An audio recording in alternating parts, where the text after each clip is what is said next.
Olá, bem-vindos a mais um programa A Arte da Guerra, como sempre com o embaixador Francisco Seixas da Costa, a quem inicialmente peço que nos diga o que é que, para si, embaixador, constitui e representa a figura de Mikhail Gorbachev, que acaba de desaparecer. Foi um herói, foi um vilão, ou foi as duas coisas ao mesmo tempo? Eu acho que foi um ator do seu tempo da história. Digamos, Gorbachev, ou Gorbachev, como se queira dizer, é alguém que representa, no fundo, o fim da União Soviética. A União Soviética acabou por mostrar-se frágil e não estar à altura da competição, em particular com os Estados Unidos.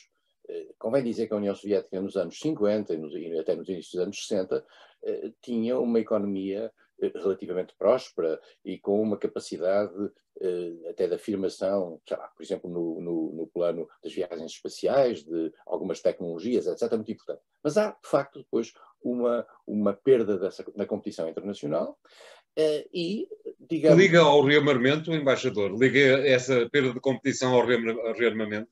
A perda de competição é de natureza económica, na minha opinião, quer dizer, é a incapacidade à escala internacional e até no plano da própria melhoria das condições de vida internas, a União Soviética não ter conseguido dar uma satisfação mínima para os seus cidadãos. A qualidade de vida que se tinha na União Soviética nos anos 80, eu conheci a União Soviética nos anos 80, tive 15 dias na União Soviética nessa altura. A qualidade de vida era trágica no plano. Provavelmente havia gente que vivia muito bem, mas a esmagadora maioria das pessoas tinham grandes dificuldades. E, portanto, isso aparentemente, segundo os especialistas, representava uma economia que, no seu modelo estatizante, no seu modelo, em particular, da concentração na economia pública, era infuncional. E, portanto, esse colapso do modelo soviético tem os titulares na altura, e o titular na altura era Gorbachev. Há uma sucessão de líderes que vem depois de Stalin, com Khrushchev, ou Khrushchev também, como se queira dizer, que depois se prolonga por Brezhnev, e há um longo período com Brezhnev, com Kosygin no governo, e depois houve aqueles dois líderes de transição, Andropov e Chernenko. Curiosamente, Andropov vem exatamente da mesma origem funcional depois de Putin, que é o KGB. Chernenko já é, digamos, aquela expressão quase gerontocrática do poder, e chega-se ao momento em que surgem umas caras, e eu recordo muito bem, na altura, que havia uma espécie de uma leitura, os kremlinólogos faziam uma leitura daquelas caras que apareciam, quem era, quem não era.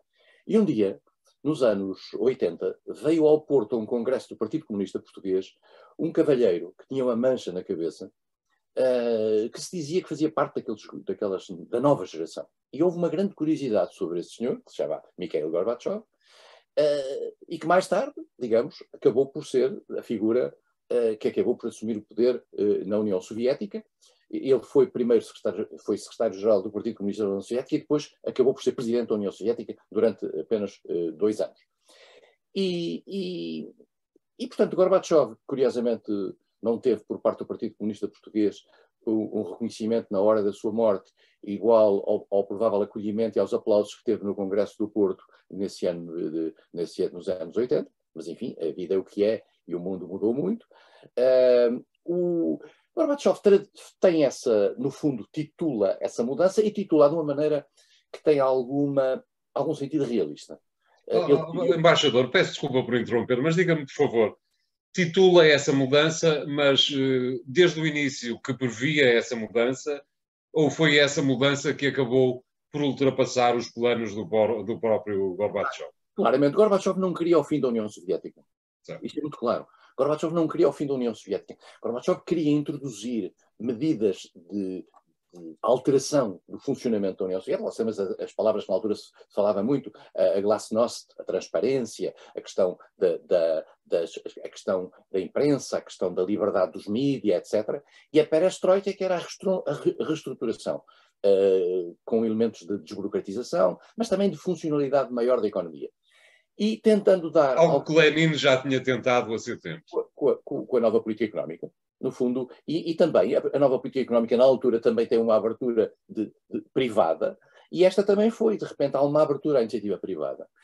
E há uma mudança que, no fundo, Gorbachev se calhar não percebeu que aquilo que era a união e o cimento das então 15 repúblicas da União Soviética não sobrevivia a um sentido, eu diria, mais democrático do controle de Moscou. Gorbachev dá um sinal ao Ocidente de que não está disponível para utilizar a força militar para evitar a dissidência dos países do centro e do leste da Europa, como tinha acontecido na Hungria, como tinha acontecido na Checoslováquia. Gorbachev não faz isso, e mais do que isso, dá um sinal extremamente importante de que está disponível para aceitar, se essa for a vontade local, a reunificação alemã. Ora bem, isso torna Gorbachev no herói, digamos, do fim da União Soviética, no herói ocidental do fim da União Soviética e do declínio final, da pedra final sobre o projeto comunista que Moscou titulava nessa altura, e cria a implosão da União Soviética. Em primeiro lugar, com 3 países que depois, mais tarde, hoje são membros da União Europeia, a Estónia, a Letónia e a Lituânia, e depois as repúblicas da Ásia Central e do Cáucaso, que são todas elas, é extraordinário, tituladas na sua primeira liderança como países independentes. Estamos a falar do Turcomenistão, do Tajiquistão, do Quirguistão, do Cazaquistão e Azerbaijão. Não. O Azerbaijão e a Arménia são outra faceta. E, portanto,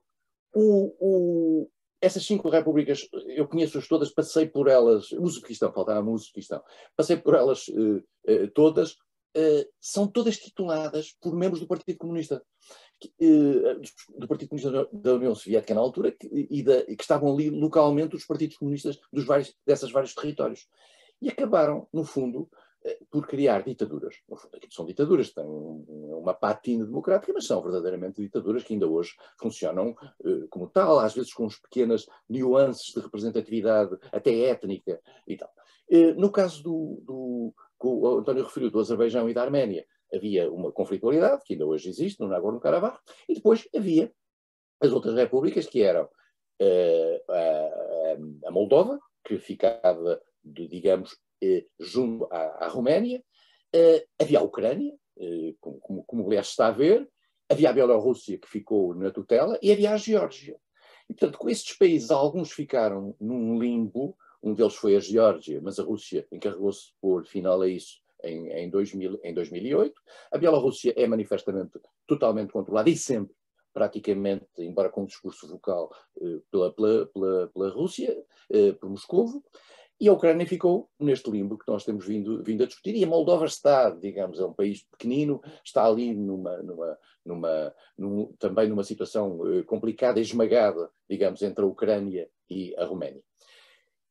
Gorbachev, no fundo, consagra isso e depois tenta, sem sucesso, ainda há uma reação interna dentro da Rússia, dentro da União Soviética contra ele, há um golpe de Estado, que nós nos lembramos, o golpe de Estado de 91, que ele consegue reverter, estava curiosamente na Crimeia, na Ucrânia, quando, julgo eu, e veio para Moscovo, e depois há a implosão global do sistema, e cada república vai para o seu lugar, e Gorbachev tem aquilo que é uma imagem de ser o coveiro, no fundo, da União Soviética. E, portanto, a expressão o coveiro da União Soviética é uma expressão que tem 2 leituras. Isto é, para quem ficou contente com a morte, digamos, é uma leitura positiva. Para quem ficou descontente com a morte, é uma leitura negativa. E, portanto, e hoje aquilo que Gorbachev não é visto... digamos, o grau de apreciação positivo de Gorbachev andava nos 12%, 13% aqui há uns tempos. No interior da Rússia. No interior da Rússia. Cá fora era muito maior. Gorbachev é visto como uma grande figura que põe fim àquilo que era um regime a que o Ocidente se opunha e, portanto, é uma espécie de um herói nesse aspecto. Há um ponto muito importante, que é a questão de Gorbachev nunca ter, em nenhum momento, dado sinais de optar pela repressão. Isso é muito importante, quer internamente, quer em particular em relação a todos aqueles países que estavam na órbita então da União Soviética, digamos a Polónia, a Hungria, a Checoslováquia, a Roménia, a Bulgária, e em particular a República Democrática Alemã, e Gorbachev deixa que esses países façam o seu caminho, primeiro para a União Europeia, depois para a NATO. Isso é um gesto de realismo.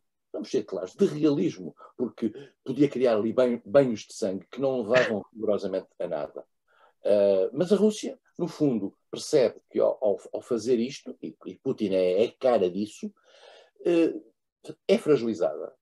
E muito daquilo que é a tentativa de recuperação da União Soviética, ou de alguma coisa que ficou desse império perdido, é a política de Putin hoje em dia. Claro. Muito bem, obrigado, embaixador. Vamos ficar aqui nesta primeira parte. Voltamos já de seguida com o segundo tema. Até lá.